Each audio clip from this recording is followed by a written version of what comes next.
Bom, são números positivos mais uma vez para a economia brasileira. Foi divulgado o PIB, que é a somatória de todas as riquezas geradas pelo país. E o PIB brasileiro cresceu num ritmo chinês no terceiro trimestre de 2024. 0,9% em relação aos 3 meses anteriores. Parece pouco, né? 0,9%. Mas, quando você coloca isso numa taxa anualizada, equivale a um crescimento de 4% ao ano, que é mais ou menos o que a China está crescendo também.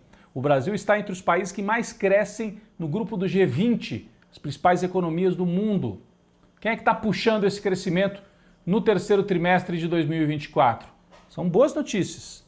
A indústria, que vai se recuperando aos poucos, os serviços, o consumo das famílias e algo realmente que chama a atenção, os investimentos. Por que investimento é importante? Porque é crescimento agora e crescimento para o futuro. Investimento é assim, quando um empresário já tem uma fábrica e compra mais uma máquina, quando a empresa compra mais 1 ou 2 caminhões. Então, é você investir para poder crescer mais, gerar mais emprego nos meses seguintes. Ainda assim, o investimento brasileiro está abaixo de 20%. Precisa crescer mais, mas para que a gente tenha sinais positivos nas taxas dos últimos trimestres. Bom, o agronegócio não cresceu. É curioso, né? Porque no passado as pessoas diziam assim, é só o agro que carrega o Brasil nas costas. Olha, o agro tem uma importância, né? Exportação, monocultura, gera dólar para o Brasil, mas gera pouco emprego e nos últimos trimestres aí, não é o agro que está puxando a economia brasileira, bem ao contrário. E quem alimenta o Brasil a gente sabe que é o pequeno agricultor.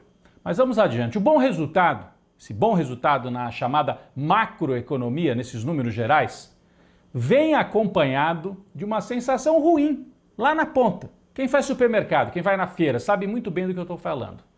Os preços estão em alta. Você tem uma impressão de que o seu salário não dá para fazer o mercado, que o salário termina antes do mês acabar. Aí as pessoas falam assim, mas o desemprego não está baixo?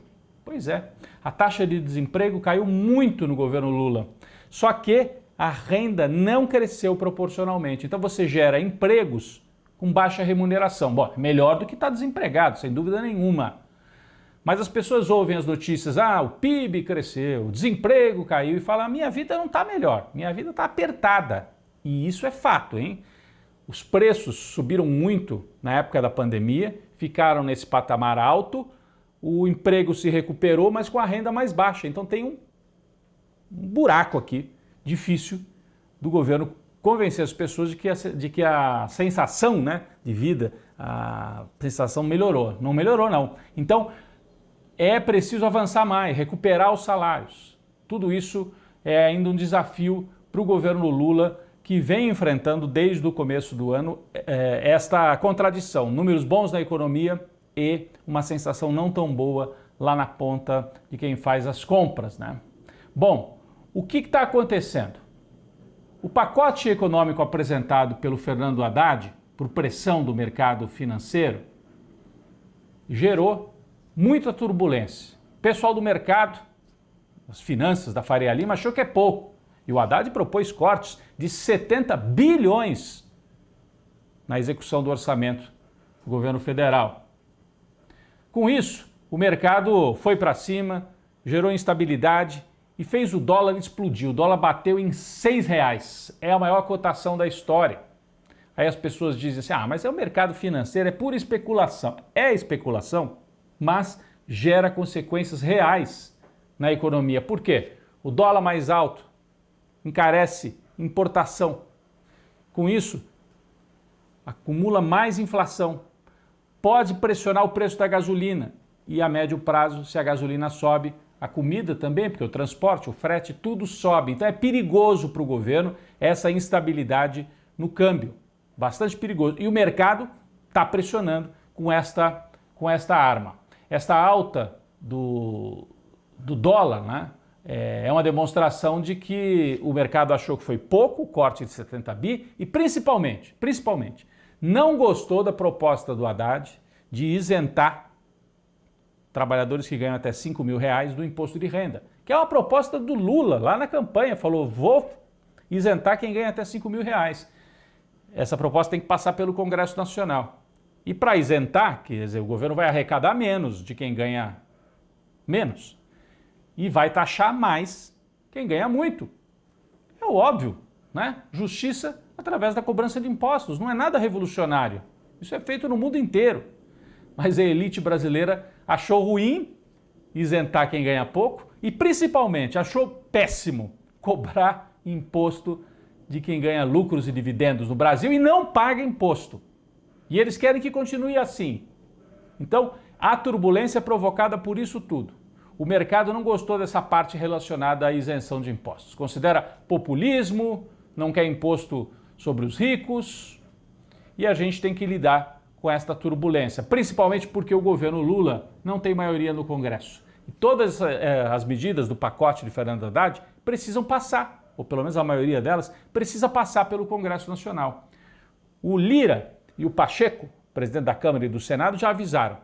Corte de gastos a gente aprova rápido, mas isenção para o trabalhador mais pobre, isso aí a gente deixa para depois. Vamos ver se a gente isenta mesmo. Então, se não houver pressão popular, isso não vai ser aprovado. E eu acho que o governo Lula tem aí uma grande bandeira que falta até agora. O governo Lula 3 não tem uma bandeira nova. O Lula retomou programas sociais, né? Bolsa Família, criou uma ou outra coisa nova, aí o pé de meia para as pessoas ficarem no ensino médio, mas não tem uma marca forte como teve nos governos passados. E a isenção para quem ganha até R$5.000 pode ser essa bandeira, não só do governo, mas dos setores organizados aí do povo, cobrar os deputados e senadores para que aprovem. Isso muda a correlação na sociedade. É a disputa pelo orçamento. Quem ganha menos, paga menos imposto. E quem ganha mais, paga um pouco de imposto, que não pagam nada, né? Bom, essa turbulência também tem a ver com a política eleitoral mesmo. Por quê? A elite financeira, a Faria Lima, segue apostando numa candidatura alternativa a Lula para 2026. O mais cotado é o governador Tarcísio. Porque eu vejo muita gente na esquerda dizer, o Lula no fundo faz um governo que é quase liberal. Mas se fosse, por que a Faria Lima ataca tanto? É curioso isso. Bom, Tarcísio é o nome cotado e para isso eles precisam enfraquecer o Lula. Se o Lula tivesse a bandeira na mão de conseguir isentar quem ganha até R$5.000, fica muito forte para 2026. Eles querem um Tarcísio forte para privatizar tudo, né? E para trazer de volta o bolsonarismo para o centro da política nacional. O Tarcísio, que esta semana foi parar no noticiário porque a polícia de São Paulo acumulou uma quantidade de casos de violência. Já tinha havido aquele caso do estudante de medicina assassinado pela PM. Esta semana, esta imagem, olha, um homem é jogado de cima de uma ponte, ele já estava rendido. Qual era o grande crime que ele tinha cometido? Estava com uma moto sem placa. Bom, tá bom, é uma infração, mas você tenta matar um sujeito por causa disso? Então é uma polícia completamente descontrolada. Outro caso, execução de um rapaz que roubou um mercado, roubou sabão em pó, mais de 10 tiros.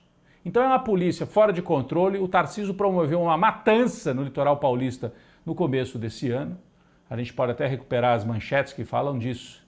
E chegou a dizer, lá naquela época, quando foi cobrado, tô nem aí, vamos relembrar? E aí o pessoal pode ir na ONU, na Liga da Justiça, no raio que eu parta, que eu não tô nem aí. Mas dessa vez eu acho que ele passou do ponto. Até a imprensa tradicional, que quer o Tarcísio candidato a presidente, começou a pressionar, acho que para avisar, Tarcísio, se você não der uma maneirada, inviabiliza até a sua candidatura. Tem um rastro de sangue no chão e nas mãos do Tarcísio e do secretário dele, que tem fama de matador. Então, esse é o momento que a gente vive. Turbulência na economia, pressão do mercado. E o candidato apoiado pelo mercado financeiro está no foco, porque é um bolsonarista que defende a matança e está sob pressão. Ele até disse que vai rever algumas coisas, inclusive vai agora apoiar que a polícia use câmera nas fardas para evitar a violência. Descobriu agora isso? Porque ele era contra. Então, vamos acompanhar, esse é o grande embate que se prepara para 2025. O mercado tenta enfraquecer Lula e tenta construir Tarcísio como alternativa para a candidatura presidencial.